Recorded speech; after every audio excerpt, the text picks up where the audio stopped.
Programa Fora da Curva, jornalismo, crítica e diversidade.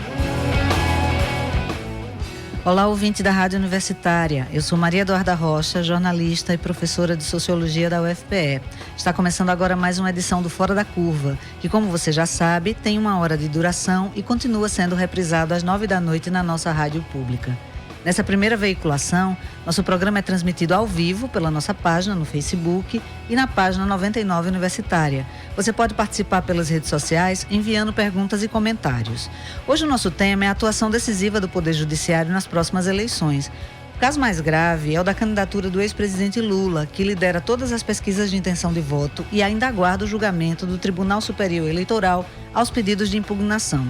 Depois de ser anunciado como vice na chapa de Lula e substituto dele no caso de impugnação da candidatura, o ex-prefeito de São Paulo, Fernando Haddad, também passou a ter problemas com a Justiça.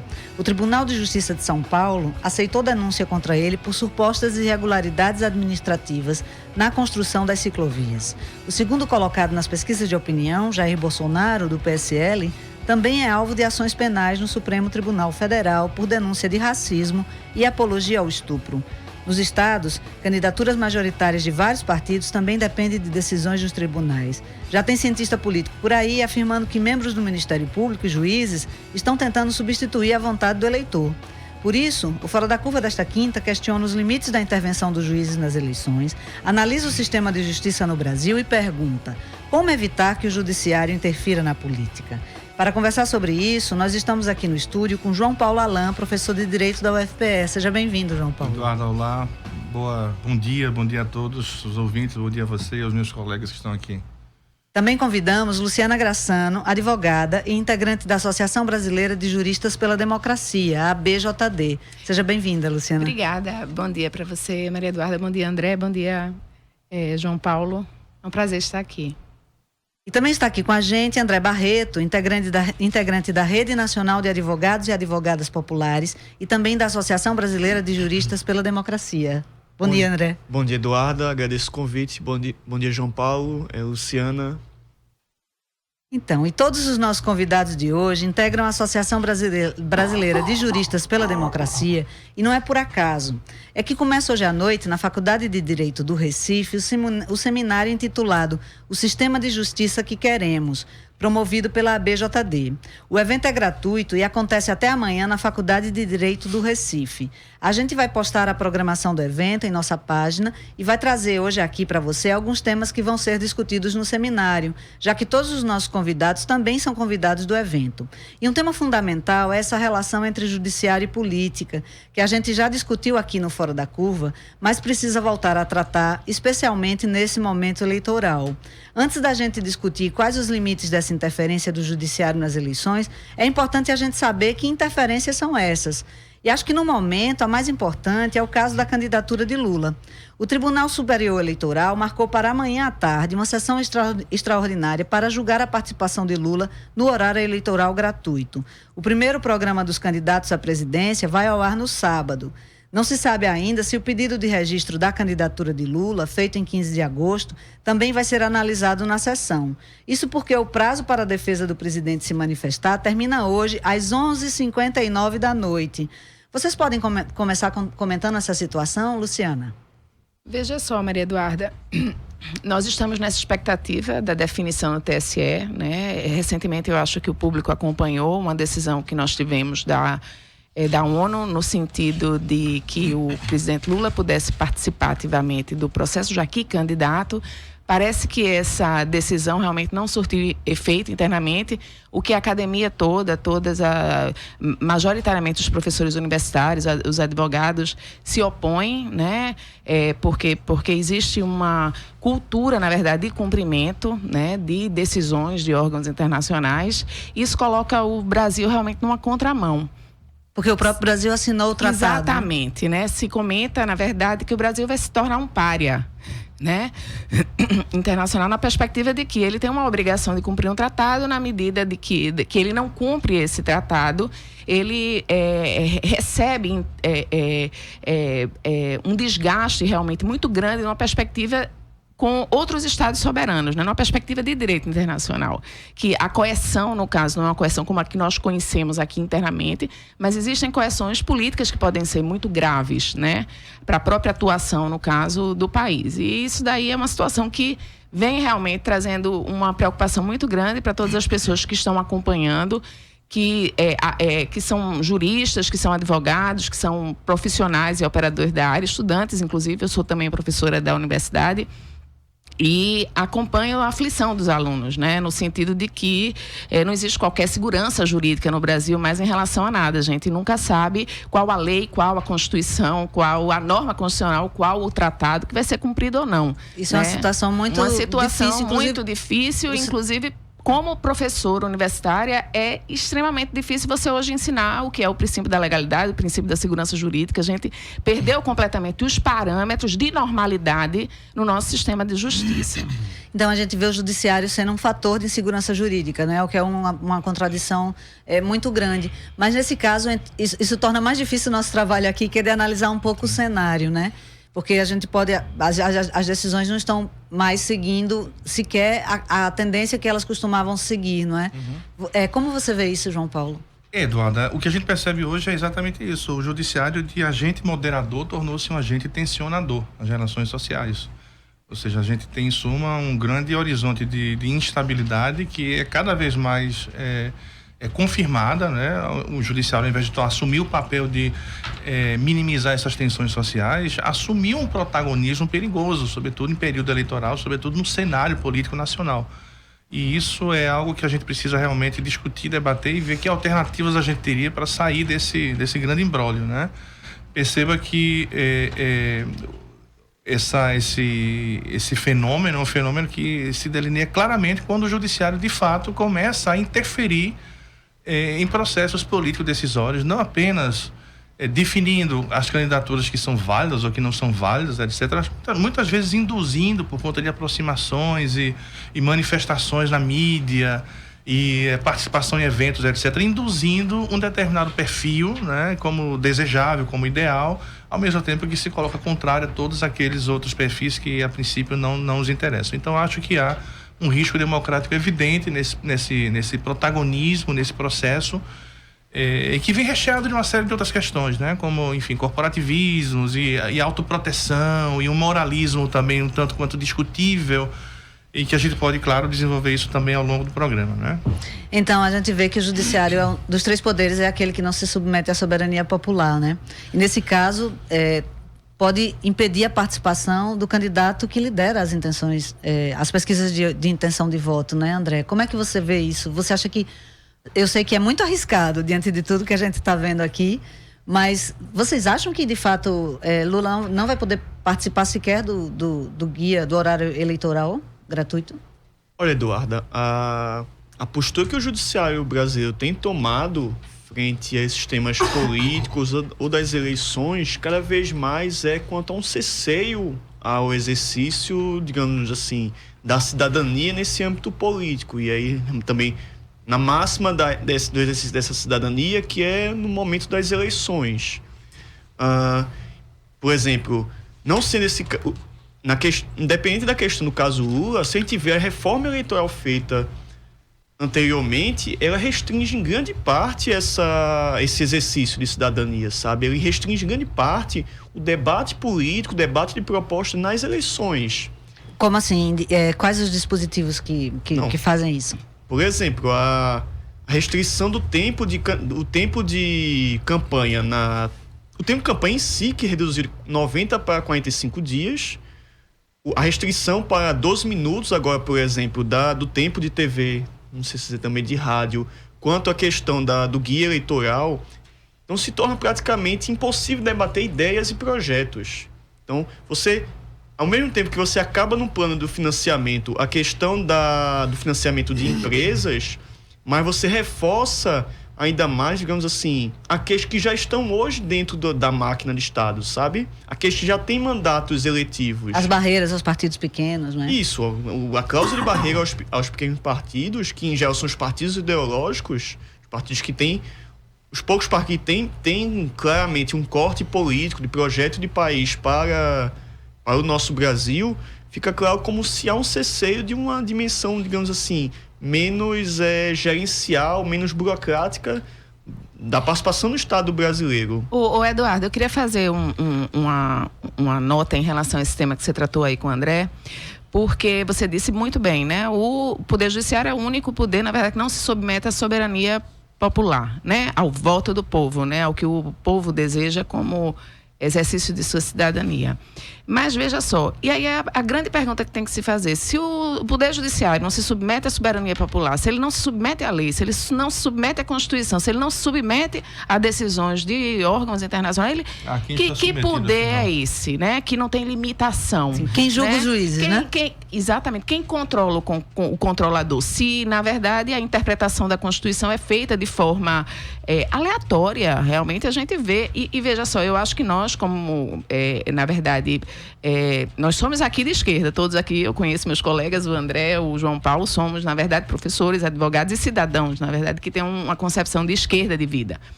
E nós precisamos fazer uma autocrítica, porque isso aconteceu muito por conta de uma licença que demos, porque não tem poder que não seja atribuído, né? Sim. A gente sabe que a política também não deixa espaço vazio, a política precisa dos espaços preenchidos, né? E nós concedemos esse poder ao judiciário indiscutivelmente, como sociedade, inclusive como cidadãos de esquerda, né? Quando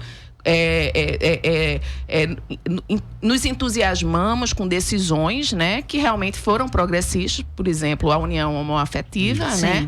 Mas que abriu uma oportunidade aí, porque se você atribui o poder para o bem, você atribui o poder para o mal.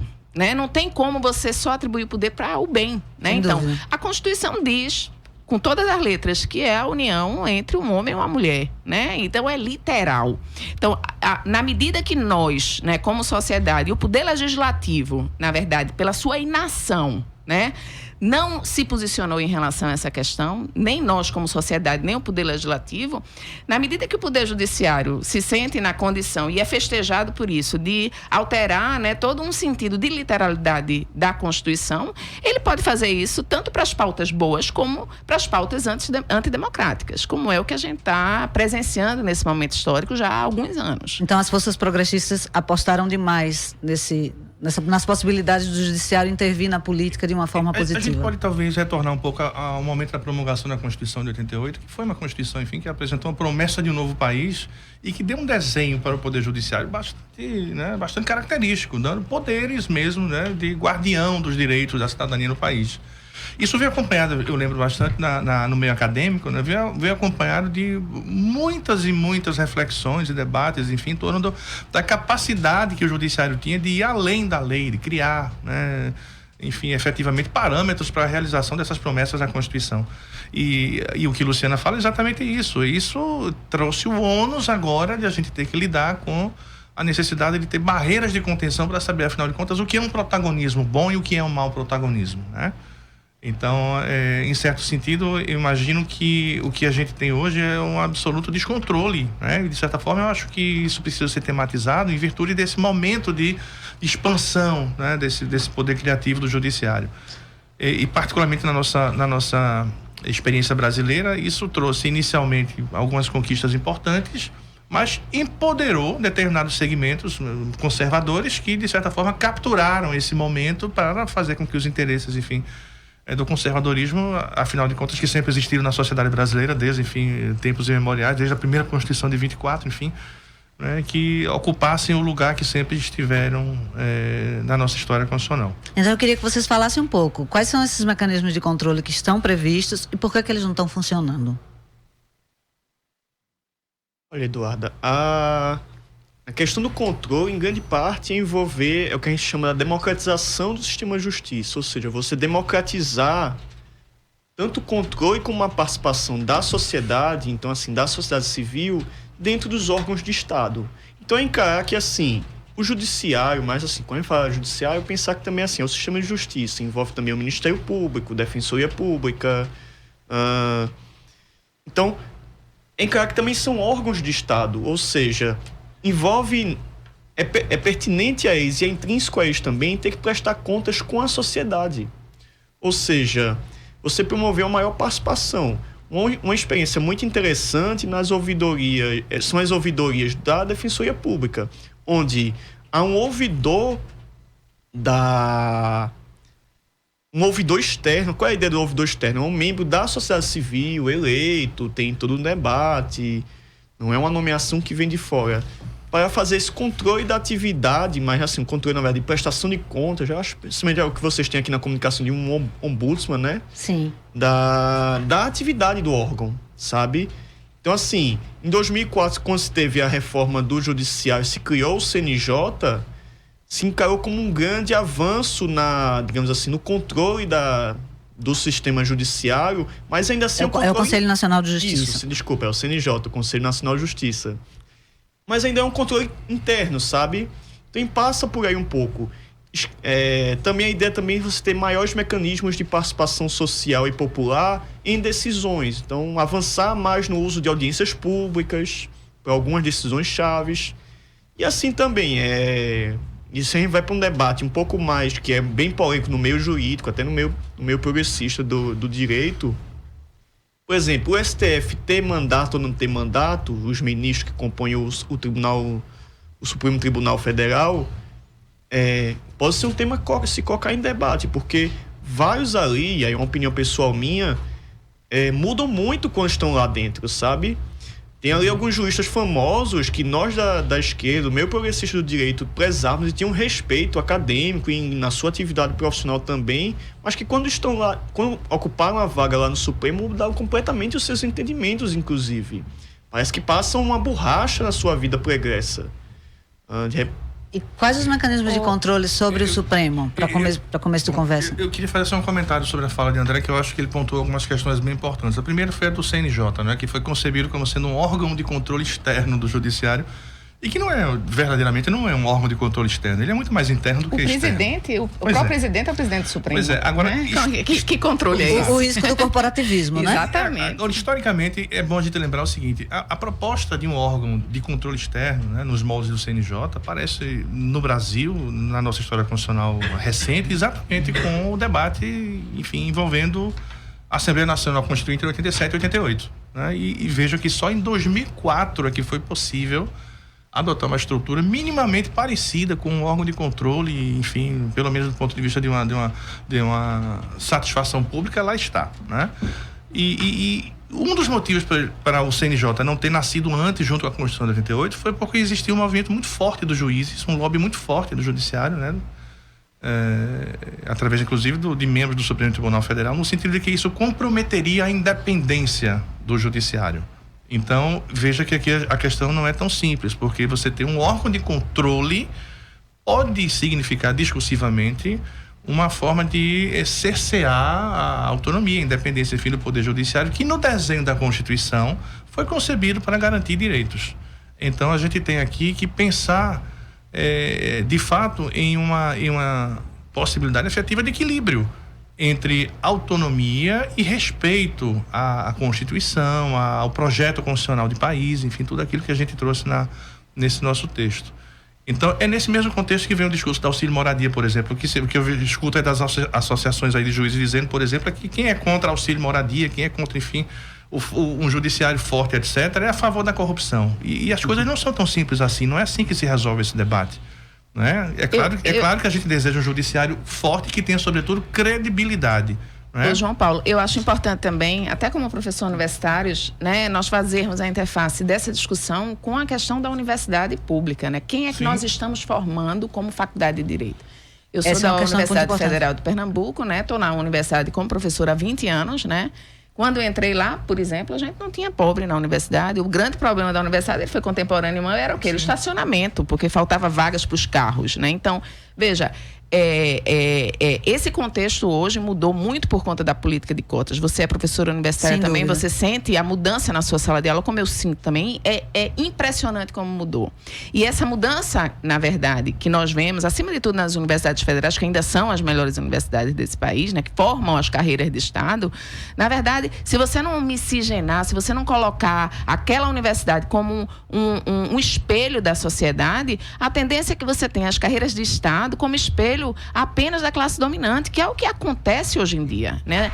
A gente precisa dizer isso, as pessoas precisam estar atentas, porque é lógico, né? Salvo algumas exceções, que se existe uma carreira que é praticamente toda formada por uma classe, né? Os interesses que elas vão, na verdade, que essas carreiras vão defender e que vão imprimir é a visão pessoal. Aconteceu essa semana um reprise de um acontecimento de 3 anos atrás, numa sala de aula minha, que eu estava ensinando justiça fiscal, né? Era uma disciplina eletiva, a turma era pequena. E aí o aluno, era tipo uma roda de conversa dessa, aí o aluno disse, não, para lá e para lá, que a classe média já paga muito tributo. Aí eu disse, veja, a gente está com um problema de conceito aqui, me diga uma coisa, o que é classe média para você? E um aluno da faculdade de Direito agora, já com sistema de cotas, ele me disse, classe média para mim é alguém que tem uma renda mensal de em torno de 30 mil reais. Então, o nível de É como se, na verdade, a pirâmide social do Brasil, ela só existisse no âmbito dos 10% mais ricos. Infelizmente é isso, para muitos dos alunos. E também para alguns dos professores, né? Então, assim, a gente precisa tornar essa base, né, mais ampla, ela visível. E a gente faz isso dando educação e permitindo acesso, na verdade, às carreiras de Estado, porque aí elas vão ser miscigenadas. Então, esse é um grande ganho, na verdade, que eu queria aqui registrar no programa, já que é um programa da universidade, das cotas. Acima de tudo, na carreira jurídica, as cotas elas vão desempenhar no futuro esse papel de permitir que as próprias carreiras de Estado sejam compostas por pessoas populares, por pessoas de outras classes sociais que vão imprimir aí na sua atividade profissional valores que são valores que elas carregam em si por conta do seu histórico mesmo de vida. Esse ponto é fundamental, Luciana. Tem uma outra questão, complementando o que a Luciana falou, que eu acho importante também. Se a gente olhar os números do CNJ, esse é número público, está disponível para qualquer pessoa na internet. A gente tem uma maioria de homens brancos, né, no judiciário brasileiro e, enfim, 1%, se não me falha a memória, enfim, mas um percentual irrisório de negros, né? Já que a gente tem uma desigualdade muito grande na composição da estrutura do Poder Judiciário, né? Imagine vocês a gente ter juízes índios, né, negros, etc., todos atuando em conjunto com esses que a gente já conhece, esse perfil que a gente já conhece, né? Mas tem um dado importante aqui, é que não basta garantir o acesso plural às estruturas de poder do Estado. Mais importante do que isso é garantir que efetivamente eles possam imprimir também a sua visão de mundo, assim como qualquer grupo faz quando chega no poder.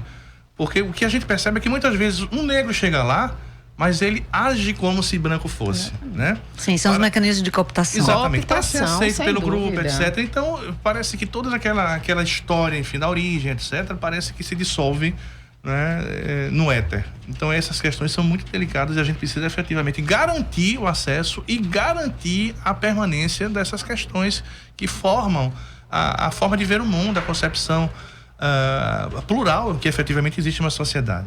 Eu acho que haveria de ter também mecanismos que tornassem esse poder mais permeável às pressões da sociedade civil. Porque, no fundo, a sensação que a gente tem é que tem um encastelamento, né? E uma resistência muito grande a aceitar esse tipo de pressão. Agora, eu gostaria de retomar rapidamente, João, o tema do auxílio moradia que você tocou. Eu tenho uns números aqui, né? Nem todo mundo está familiarizado. O Michel Temer incluiu no orçamento 2019 o reajuste de 16,38% para o judiciário em troca do fim do auxílio moradia. Então, não vai ter o auxílio moradia, mas vai ser incorporado no salário, né? Isso significa que o salário mensal de um ministro do STF vai passar a ser de mais de 39 mil reais. Só uma correção, Eduarda. Me parece, eu li rapidamente na Folha hoje, mas me parece que não é que vai acabar o auxílio moradia. Vão manter o auxílio moradia, mas para aqueles realmente que estão caracterizados como verdadeiros beneficiários, ou seja, aqueles que têm um ônus maior porque se deslocaram, porque estão morando em algum ambiente. Então, não é que vai acabar, é que agora ele vai cumprir o seu papel. Então é pior ainda. É pior ainda. Eu lembro uma vez, eu tenho uma sobrinha que fez Direito, inclusive aqui na Faculdade de Direito do Recife, e ela tem uma visão mais crítica e o professor falava dessa questão do salário do juiz, né? E que o juiz merecia mesmo ganhar isso, né? E a expressão dele é que a sociedade é que se virasse para pagar aquilo que ele merecia ganhar. Quer dizer, as pessoas vão internalizando uma visão de mundo que é condizente com a posição que elas ocupam na estrutura social, né? E é por isso que também eu acho que, apesar dessa aposta, que é uma aposta muito interessante, eu também assisti na universidade a mudança do perfil socioeconômico dos alunos, né? Muito claramente. Eu entrei em 2006, então eu acompanhei isso muito, muito de perto, mas eu acho que precisa que haver mecanismos de controle efetivos, né? E de um ponto de vista institucional também, né? Então, se o CNJ não cumpre esse papel, o que é que precisa mudar? O que é que precisa passar a existir para que o judiciário preste contas da sua atuação junto à sociedade? Eu acho que precisa ter uma revisão no controle de constitucionalidade. Eu acho, na verdade, que o poder que nós atribuímos constitucionalmente é um poder que é muito difícil de limitar na forma como ele foi instituído na Constituição. Né? Você colocar um poder que não tem, como você disse, soberania popular, que exerce, na verdade, esse poder de forma vitalícia para ser o guardião da Constituição e a última palavra, na verdade, sobre o que diz a Constituição, é um poder, é como o próprio ministro do Supremo, eu não me lembro quem disse, mas outra palavra só pode ter Deus, né? Realmente é isso. Então, eu acho que passa por uma revisão realmente da doutrina e das normas que disciplinam o controle de constitucionalidade no Brasil. A gente tem que colocar um limite normativo a esse poder. Um limite normativo a esse poder, porque atualmente, na medida que você coloca uma Constituição que atribui um poder a 11 homens, não, entre eles eu digo homens como gênero humano, né? Porque termina que quando chega lá, é gênero humano, né? Termina que as relações de poder, elas são mais fortes do que qualquer outro tipo de relação, né? Então, assim, se você atribui esse poder, né? Dizer, olha, você tem a última palavra, você vai dizer, você tem um poder vitalício. Tem que ser limitado, na verdade, pelo pacto constitucional, a meu ver. Sim. André? Olha, então, eu acho que concordo muito com o que o Luciana falou. Passa muito de rediscutir o papel que o STF, o Supremo Tribunal Federal, está cumprindo no nosso país. Ele, dos últimos anos, ele vem exercendo um papel de moderação da política no nosso país, então, e das instituições democráticas do nosso país. Ou seja, é uma quebra enorme que, por exemplo, ele faz. A gente que vem acompanhando a jurisprudência, os entendimentos do tribunal, eles passam a julgar ao sabor dos ventos, ao sabor dos movimentos da política, sabe? Então, eles interferem na atuação do legislativo, do executivo, sem ter que prestar contas. Então, assim, eu volto um pouco àquela ideia que eu estava falando anteriormente, que, assim, é o único poder de Estado que ele não tem, digamos assim, prestar contas com a... E é isso principalmente o seu órgão de cúpula. Ele não tem que prestar contas com o órgão de cúpula seria o STF. Não tem que prestar contas com a sociedade. Os juízes que estão lá não têm mandato, são cargos vitalícios. E agora, assim, a gente vem dentro desse governo Temer, um governo que, por mim, assim, houve um rompimento democrático, houve um golpe no nosso país. Fica cada vez mais evidente, né? Fica evidente. E, assim, o descaramento no sentido de que, assim, o Supremo passa a exercer o papel de cumprir com a agenda desse rompimento institucional e democrático que houve com esse novo governo Temer, de enxugamento, de fim de direitos sociais. Está em julgamento agora, nesses dias, a questão da terceirização, que envolve em grande parte o arranjo institucional do mundo do trabalho. Eles simplesmente estão julgando que estão rasgando a CLT. A questão, como falasse, do aumento dos salários agora dos ministros, eles fizeram de forma que ignoram que há um discurso público e evidente de crise fiscal, de austeridade fiscal. Isso, ou seja, um governo Temer que vem para fazer uma austeridade fiscal no nosso país, que vem para colocar um programa de Estado de, digamos assim, contas mínimas para os direitos sociais e os serviços públicos, mas aí pode servir para o ajuste dos salários dos ministros. Então há uma contradição evidente.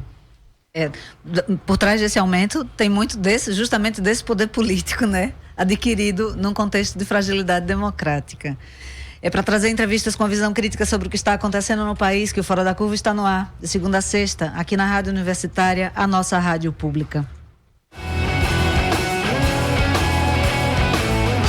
Programa Fora da Curva. Análise crítica de assuntos do interesse público.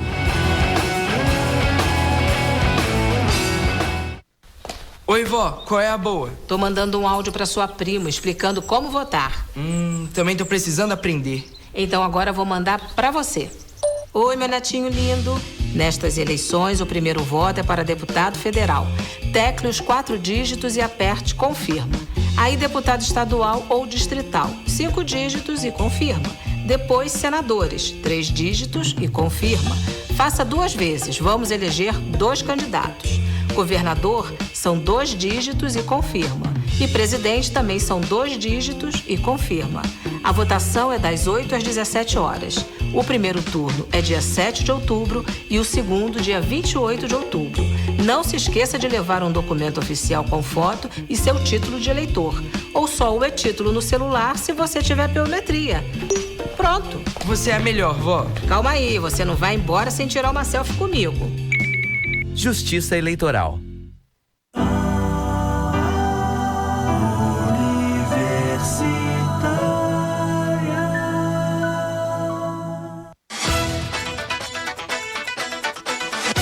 Fim de noite especial no domingo da Universitária FM.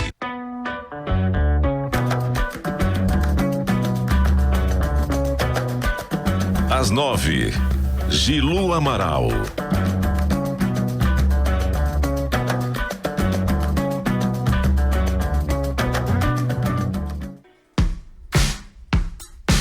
Mãe, me responde direitinho. Às 10, Talento da Paraíba, Wister. Pra não amar só por carinho.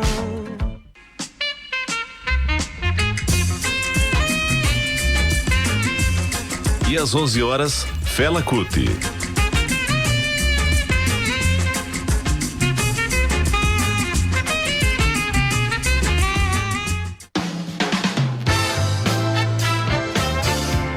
Domingo, na 99.9, fim de noite especial.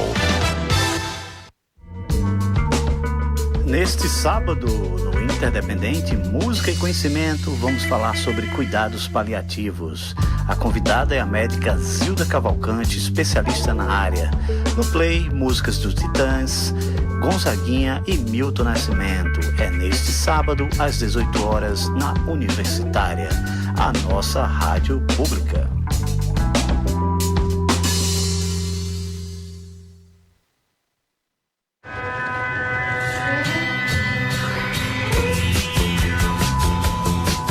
Cultura pop, entrevistas, debates e muita música no programa O Grito FM. A cada semana, o entrevistado da cena pernambucana bate um papo descontraído com os jornalistas da revista O Grito. E tem ainda dicas de lançamentos, shows e reportagens especiais. Todas as quintas às 8 da noite, aqui na Universitária FM, a sua rádio pública. Universitária FM 99.9.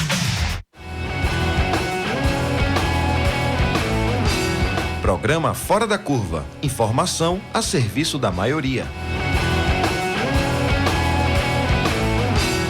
Para você que sintonizou agora, nós estamos discutindo hoje a interferência do Poder Judiciário nas eleições. Nós estamos aqui no estúdio com João Paulo Alain, professor de Direito da UFPE, com André Barreto e Luciana Graçano, integrantes da Associação Brasileira de Juristas pela Democracia, BJD, e Luciana é também professora da UFPE.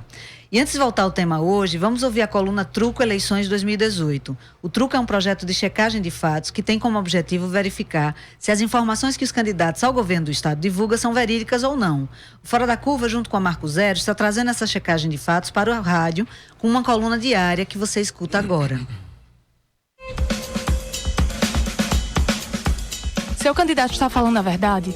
O projeto Truco Eleições 2018 checou as informações.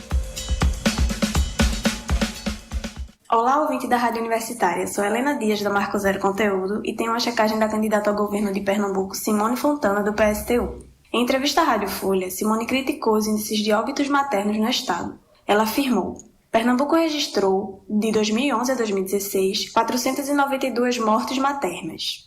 A equipe do Truco checou a frase da candidata e demos o selo verdadeiro. Bem, para chegar a essa conclusão, nós entramos em contato primeiramente com a assessoria de imprensa de Simone para saber a origem dos dados que ela havia citado.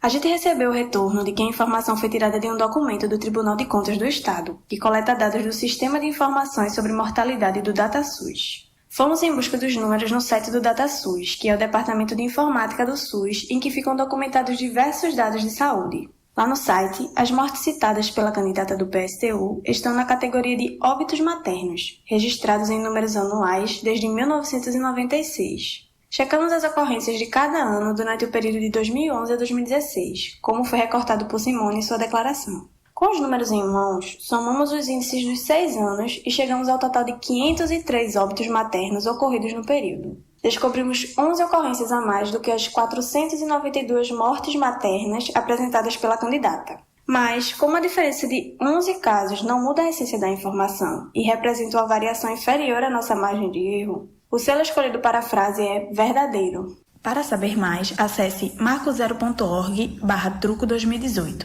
Lá você confere todas as checagens feitas em Pernambuco até agora. Truco Eleições 2018. Projeto de checagem da Agência Pública e da Marco Zero Conteúdo em parceria com o programa Fora da Curva. O Truco Eleições 2018 verifica as informações de todos os candidatos e você encontra o resultado das checagens no site da Marco Zero Conteúdo. Agora vamos retomar a conversa com nossos convidados. No final de semana passado, um grupo de 7 manifestantes ligados a movimentos sociais encerrou uma greve de fome que durou 26 dias para pressionar o Supremo Tribunal Federal a votar chamadas ações declaratórias de constitucionalidade, que questionam a execução da pena após condenação em segunda instância. No atual contexto, o julgamento dessa ação é fundamental, porque dela depende a permanência ou não do ex-presidente Lula na prisão. Vocês têm notícia de alguma outra greve de fome com o objetivo de pressionar um tribunal para votar uma questão? Né? O que é que essa greve de fome significa em relação ao Poder Judiciário? Em primeiro lugar, me parece que o movimento revela um descompasso muito forte entre o Poder Judiciário brasileiro, a cúpula, o nosso Supremo Tribunal Federal, e uma parcela significativa da população. A gente está falando aqui da greve de fome, mas a gente tem que lembrar que o candidato em questão, Lula, tem a preferência do eleitorado nacional. Não é um candidato qualquer, né? Em 23 estados ele venceria as eleições e no Nordeste tem mais de 50%. Exatamente. Segundo as pesquisas, portanto, ele é o candidato que está à frente em todos os cenários que são colocados aí. O caso da greve de fome representa um movimento de pressão, um fator de pressão para dar visibilidade a algo que me parece fundamental, que é o tempo e o momento da decisão. Muita gente esquece disso, todo mundo se preocupa com o conteúdo das decisões que os juízes tomam, mas o momento é tão importante quanto a própria decisão em si. E outra coisa, João Paulo, deixa eu dizer uma coisa, eu acho que essa greve de fome foi acima de tudo para dizer, a gente quer saber por que o presidente Lula está preso. Porque, veja, é importante esclarecer o público que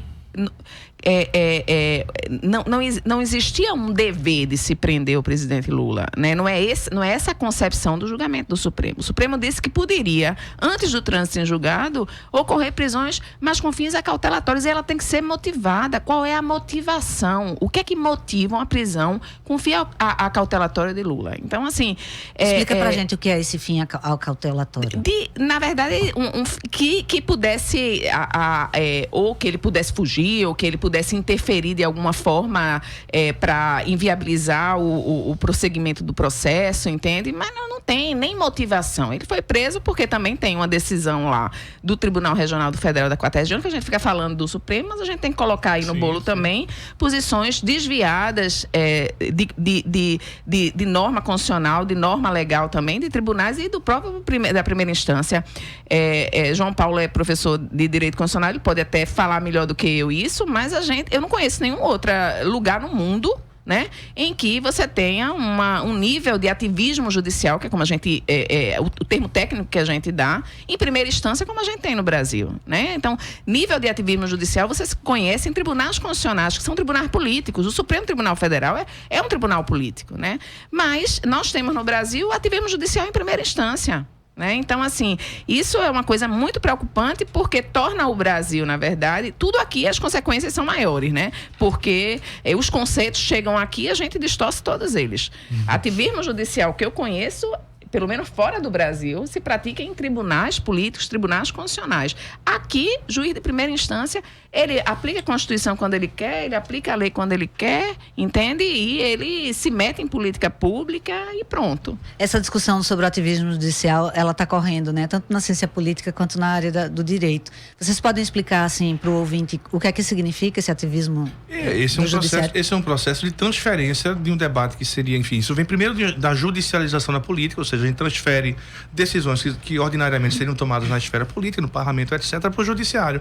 E o judiciário interfere quando decide, ao invés de se, enfim, de simplesmente olhar o cenário e a partir daí tentar identificar o que seria efetivamente adequado do ponto de vista de uma proposta imparcial, ele interfere ativamente mesmo em processos decisórios, né, tomando partido por um grupo, por outro, etc., imprimindo mesmo a sua forma de perceber as coisas como se fosse universal, né? Quer dizer, a gente sabe que a atuação do judiciário tem sempre uma conotação política também, mas aí é o judiciário assumindo ativamente e explicitamente o papel de uma força política. Exatamente isso. A própria decisão agora, uma outra decisão que chama a atenção, que a gente pode comentar, a decisão do Moro de adiar o depoimento do presidente Lula no caso do sítio de Atibaia. Seria agora, durante o período eleitoral, e me parece claramente que é uma tentativa de não dar visibilidade ao presidente Lula, não deixar que ele fale. Agora ele está preocupado com a interferência que isso pode haver nas eleições, né? Esse é o argumento que ele usa. Toda a Operação Lava Jato, enfim, todo esse processo me parece que é claramente pautado pelo calendário eleitoral. A gente percebe a aceleração dos prazos, do procedimento, tudo muito rápido. Tanto é que a Raquel Dodge, ela já disse que vai acabar a Lava Jato em setembro de 2019, né? Já tem uma missão cumprida, já tem uma data final, né? Então... isso evidencia e confirma realmente a hipótese de que existia um arranjo, né? Um arranjo nacional. É interessante, assim, como também você muda muito das compreensões tradicionais, por exemplo, dentro do direito penal. Então, assim, essa ideia que, assim, a gente fala um pouco do Supremo, mas, assim, em grande parte, essa ideia do ativismo que João Paulo confirma, a ideia de que os princípios constitucionais, eles dentro da sua margem de normatividade, ou seja, de a força que eles têm para regular situações de vida, conduta das pessoas diretamente enquanto uma norma, se pode ter uma interpretação maior ou menor dele. Por exemplo, todo o caso de Lula, ele foi guiado pela ideia do princípio da presunção de inocência. Sempre se teve uma interpretação de que esse princípio teria uma abrangência ampla, ou seja, as pessoas são inocentes até que se prove o contrário, até que se tenha uma decisão transitada em julgado, ou seja, uma decisão que é indiscutível. No caso específico dele, às vésperas praticamente das eleições, o Supremo resolve decidir de que não é bem assim essa presunção de inocência. Ela é uma presunção, mas que fica meio à oportunidade de juízes avaliar se ela tem uma força maior ou menor, ou seja, eu posso prender no momento já de uma decisão de segundo grau. Isso foi a lógica invertida, isso foi uma interpretação, digamos, quase que esquizofrênica, que foi feita para, digamos assim, interferir nas eleições deste ano. Isso é o que está em jogo no Brasil. Exato, esse é o objeto das ADCs, né, que motivou, enfim, a greve de fome. Essas ações declaratórias, né? Elas vão decidir o que especificamente, João? Se é possível ou não a prisão, né, nos termos que o Supremo Tribunal Federal tem aplicado, no momento em que há uma condenação em segundo grau ou após o trânsito em julgado. Essa que é a questão fundamental. E é curioso que a agenda do Supremo Tribunal Federal, vamos falar mais uma vez do STF, enfim, Carmen Lúcia, ela foi um tanto quanto atabalhoada, né? Porque inverteu o que seria um julgamento universal, já que a ADC tem efeito erga omnes. Quer dizer que vale para todo mundo. Valendo para todo mundo e quase que pautou de forma personalizada a decisão quando colocou o julgamento do habeas corpus lá de Lula, né, para ser julgado antes das ADCs. Claramente um sentido casuístico, né? Claramente casuístico e claramente comprometedor da própria ideia de imparcialidade, enfim, do que se espera do E que vai terminar a gestão dela à frente do Supremo e ela não vai pautar isso, né? Então imagina o poder, que é o poder de você definir a agenda de um tribunal que define o que é que a Constituição está dizendo, né? Então, assim, esse poder, inclusive, precisa ser refletido, haver uma reflexão em relação a ele, porque é um poder, quase divino. Divino, realmente. Porque o poder, como o João Paulo falou, a importância é realmente você definir o momento. Quando é que você vai colocar as discussões? Isso é importantíssimo. Isso está nas mãos de uma pessoa num país como o Brasil. Uma pessoa que, como você disse, não está sujeita à soberania popular e que tem um mandato que é vitalício. Uma permanência no Supremo vitalícia. Então, assim, isso precisa ser discutido também. Que história é essa de você entregar a uma pessoa o poder total de pautar decisões que o Tribunal Constitucional, que a Constituição deu a atribuição de ser guardião da Constituição, definir as discussões, né, que vão ser ou não travadas ali. Uma pessoa. Tanto é que ela tem a revolta, né, João, de todos os seus pares. Sim, isso. Ela chamou para si a revolta de todos os seus pares porque ela exerceu esse poder de forma extremamente autoritária. Existiu um movimento interno de muitos ministros, né? Acho que uns 4 ou 5 ministros que queriam, na verdade, pautar a discussão de forma para resultar num efeito erga omnes para todos, e ela simplesmente bateu o pé, disse não vai ser, não vou pautar. Né? Então, que poder é esse? Tem uma questão interessante. O poder da agenda do Supremo Tribunal Federal é algo que a gente precisa prestar atenção, porque de fato é um poder muito extenso, né? Porque decide o momento em que vão ser julgados determinadas ações que são fundamentais para o Brasil. E é curioso, porque a dinâmica do Supremo Tribunal Federal, quem está mais atento, quem percebe as coisas como funcionam lá, vão verificar que muitos dos nossos 11 ministros lá começam a driblar a agenda da presidência, por exemplo, em decisões monocráticas, por exemplo, pedindo vistas, né? E isso faz com que a gente tenha uma possibilidade efetiva de manipulação da agenda da presidência. Então, no final das contas, a gente tem 11 cabeças ali pensando de forma absolutamente, né, isolada, independente. Ou seja, a gente tem muito menos uma corte que age em sintonia e muito mais 11 pessoas, enfim, 11 ilhas mesmo, né? Quer dizer que além do poder do Supremo na relação com a sociedade ser um poder muito absoluto, dentro do Supremo eles não têm muita capacidade de controlar as ações uns dos outros. Não tem, porque depende da relatoria, depende, enfim, de um colega pedir vista, depende de muitos fatores que as pesquisas na área de ciência política, direito, etc., né, mapeiam de forma bastante interessante. Então, tem um caso do general Mourão, né? Já são bem conhecidas e foram amplamente divulgadas as participações e até fotos do juiz Sérgio Moro ao lado de políticos que são investigados na Operação Lava Jato, que está nas mãos dele. Mas ele não é o único juiz a participar de eventos políticos. Semana passada, um fato me parece mais grave, porque já estamos agora em plena campanha eleitoral. O desembargador Thompson Flores, presidente do Tribunal Regional Federal da 4ª Região, que condenou o ex-presidente Lula em segunda instância e que mantém ele preso, participou de um evento no Clube Militar ao lado do general da reserva Hamilton Mourão, candidato a vice de Jair Bolsonaro.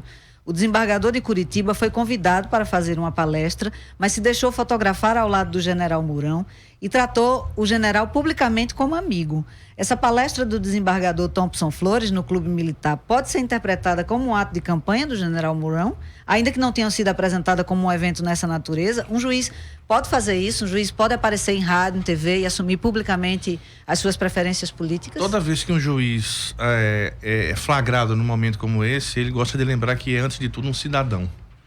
Mas o que eu acho importante aqui lembrar é que a condição de magistrado impõe certos limites que não decorrem apenas de uma atuação supostamente imparcial, mas também de uma atuação que preze pela aparência de imparcialidade.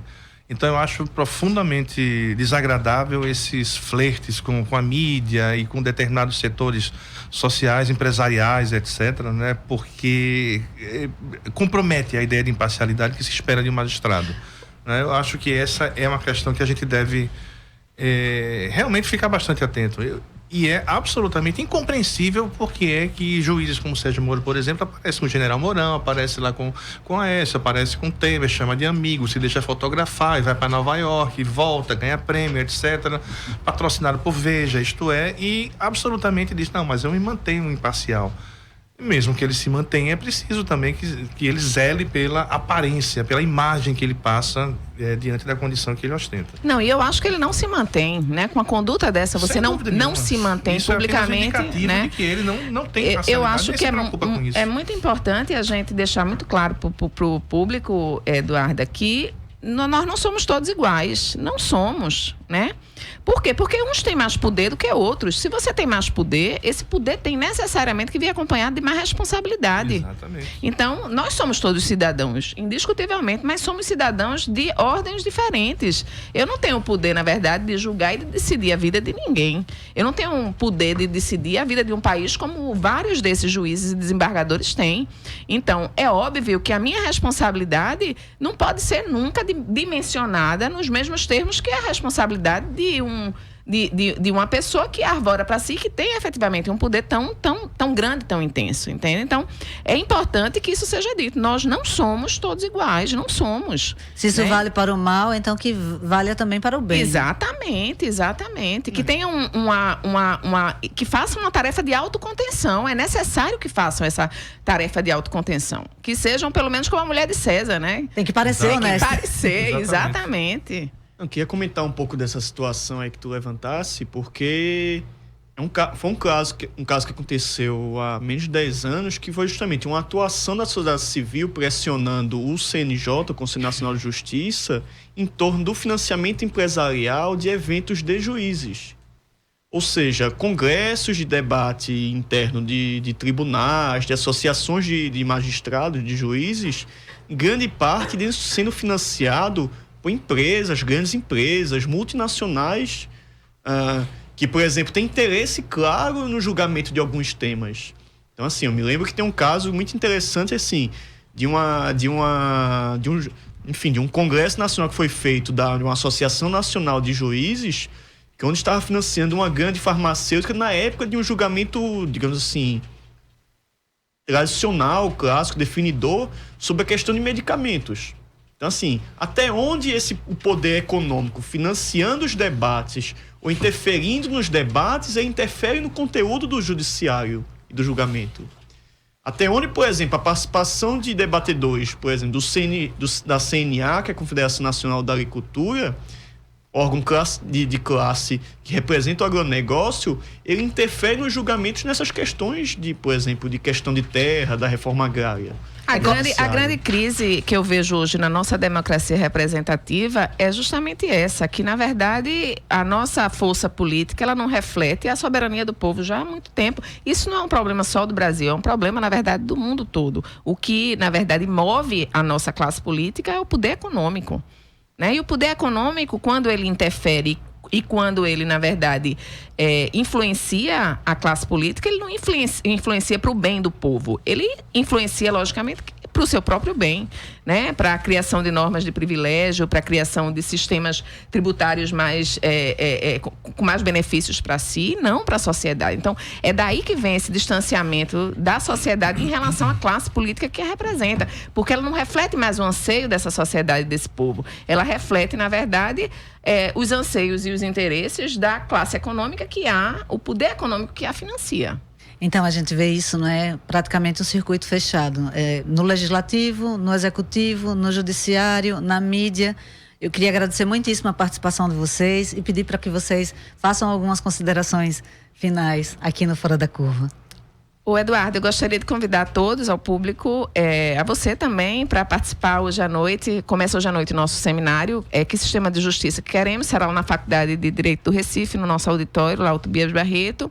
Será o início é hoje à noite, com conferência de abertura. Eu participarei da conferência de abertura, farei uma análise de conjuntura, né? E os reflexos do golpe de 2016, no que estamos vivendo hoje. Teremos o lançamento do livro, eu acho que o João Paulo deve falar sobre isso. Comentários a um acórdão anunciado. O João, ele escreveu, né, um artigo nesse livro, junto com outros professores lá da universidade. Durante todo o dia da sexta-feira, de manhã e à tarde, nós vamos ter painéis, palestras, né, a participação de movimentos sociais também colocando lá a sua posição, discutindo como democratizar o sistema de justiça, que foi justamente o tema central nosso hoje. E eu acho que um ponto, um momento importante do seminário também será à noite, né, a sexta-feira à noite, quando nós teremos um ato de adesão, na verdade, da ABJD, que é a Associação Brasileira de Juristas pela Democracia, que tem representação em todos os estados, em favor de uma campanha nacional pela preservação e pela manutenção da presunção de inocência. Essa é a grande pauta nossa, né? Essa é a grande luta que nós estamos travando nacionalmente como associação de juristas. Eu acho que o programa de hoje foi um ótimo cartão de visitas para o evento de vocês, e o ouvinte deve estar se perguntando coisas do tipo: precisa se inscrever? É gratuito? Não precisa se inscrever. Nós estamos, a Faculdade de Direito do Recife está de portas abertas. Será uma satisfação para a gente receber todos vocês lá, tanto hoje à noite quanto amanhã durante o dia todo. Se não puderem ir durante todo o seminário, estão muito à vontade, fiquem à vontade para ir nas palestras ou painéis que for de maior interesse. A gente vai disponibilizar a programação no site do Fora da Curva. Muito obrigada, Eduarda. João. Bem, Eduardo, obrigado mais uma vez pelo convite, pela oportunidade de estar aqui, de debater com os amigos aí, Luciano e com o André. E reforço o convite da Luciana hoje à noite lá na Faculdade de Direito do Recife, onde a gente vai lançar o livro Comentários de um Acordo Anunciado. Esse livro faz parte de uma coleção de livros que já vem sendo produzidos com a narrativa bastante sólida, bastante consistente, apontando as questões efetivamente controvertidas que a gente tem no nosso país hoje, que pontuam exatamente essas rupturas promovidas pelo judiciário, pela mídia, enfim. Especificamente no que se refere ao livro de hoje, ele comenta a decisão do TRF4, né? Portanto, a decisão já em segunda instância do Tribunal Regional de Porto Alegre, né? Isso, que decidiu pela manutenção, não apenas a manutenção da decisão de Moro, mas o aumento, né, do tempo de prisão do Lula lá em 12 meses, né? 12 anos e 6 meses, né? E vai ser uma oportunidade interessante, enfim, da gente debater essas coisas junto com os colegas que lá estiverem. Todos podem chegar, todos podem ir. O livro estará lá à disposição dos que quiserem adquirir. Foi organizado pela Carol Proner, pela Gisele Citadino, Gisele Ricobon e João Ricardo Dornelles, né, que estará aqui presente também no lançamento conosco. E espero vocês todos lá então hoje à noite. E é isso aí, obrigado. Obrigada a você, João. Eduardo, queria agradecer o convite e o belo debate que fizemos hoje aqui. E aí, como o senhor falou, na noite de sexta-feira vamos ter um ato político e cultural de apresentação da ABJD, da Associação Brasileira de Justiça pela Democracia, assim como de lançamento aqui em Pernambuco da campanha de defesa da presunção de inocência. Como a gente falou mais cedo, né? Ela foi em parte relativizada para justamente manter o cárcere, manter a prisão política do ex-presidente Lula, mas o impacto dela, na verdade, desse precedente, impacta cerca de 300 mil presos hoje também nessa condição de, digamos, de preso ainda sem ser prisão cautelar, que a gente falou mais cedo, mas sem ter uma decisão definitiva sobre o seu caso penal. Então a ABJD está em defesa dessa campanha. A ideia é fazer também uma coleta de assinaturas hoje e amanhã durante o evento, mas também em atos políticos, atos públicos nesses dias, para no início de setembro levarmos ao STF, ao novo presidente do STF, que será o ministro Dias Toffoli, para justamente pautar as ADCs, as ações, ainda no início de setembro. Ou seja, tentar gerar mais um novo constrangimento social e popular ao STF nesse tema, já que uma greve de quase 30 dias não sensibilizou o ministro. Então temos também uma edição especial do Brasil de Fato sobre o tema e também de apoio à associação, à campanha da associação, que vamos também estar distribuindo esses dias. Obrigado. Gente, muito obrigada. Eu fico por aqui. Amanhã tem mais discussão Fora da Curva para você. Para ficar por dentro dos assuntos que vamos tratar nos nossos programas, é só acompanhar as nossas redes sociais. Por lá, continuamos divulgando informações sobre o tema de hoje e muitas outras que você não encontra por aí. O Fora da Curva de hoje teve a produção de Ivana Festini, com a colaboração de Guilherme Falcão, que também ficou nas redes sociais com Débora Rodrigues. Os trabalhos técnicos foram de Marco Antônio. Esta foi a edição do dia 30 de agosto de 2018. Obrigada por sua audiência e até a próxima. O programa Fora da Curva é uma realização do Departamento de Comunicação Social com o apoio do Departamento de Sociologia e do Núcleo de Rádio e TV Universitárias. Parceria com o Marco Zero Conteúdo, Centro das Mulheres do Cabo, SOS Corpo, Centro Sabiá, Terral Coletivo de Comunicação, Centro de Cultura Luiz Freire. Esse programa fica disponível em nossa página do Facebook e no canal do YouTube. Acompanhe as nossas redes sociais, porque nós também divulgamos por lá muita informação que você não vê por aí. A música tema deste programa foi composta pela banda Diablo Motor. Programa Fora da Curva. A gente fala o que a maioria cala. 11 horas.